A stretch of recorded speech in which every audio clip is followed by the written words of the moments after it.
రోజు ఒక గాజు బౌల్ తీసుకోండి. ఆ గాజు బౌల్ నిండా ఉప్పు పోయండి. ఉప్పు పోసి ఆ ఉప్పులో 3 10 రూపాయల నోట్లు, 3 రూపాయి బిళ్ళలు ఉంచండి. ఆ గాజు బౌలు లక్ష్మీదేవి ఫోటో దగ్గర ఉంచండి. లక్ష్మీదేవి దగ్గర దీపారాధన చేసి లక్ష్మీ పూజ చేసుకోండి. లక్ష్మీదేవికి నైవేద్యం సమర్పించండి. బెల్లం ముక్క కానీ పరమాన్నం కానీ లక్ష్మీదేవికి నైవేద్యంగా సమర్పించండి. లక్ష్మీదేవికి హారతి ఇచ్చేటప్పుడు ఈ గాజు బౌలుకు కూడా హారతి ఇవ్వండి.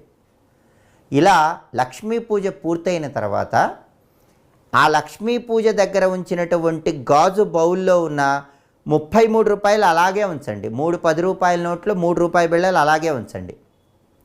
మళ్ళీ వచ్చే శుక్రవారం లక్ష్మీ పూజకు మీరు సిద్ధమైన తరుణంలో ఆ గాజు బౌల్లో ఉన్న ఉప్పు ఎవరు తొక్కని చోట చెట్టు మొదట్లో పోయండి.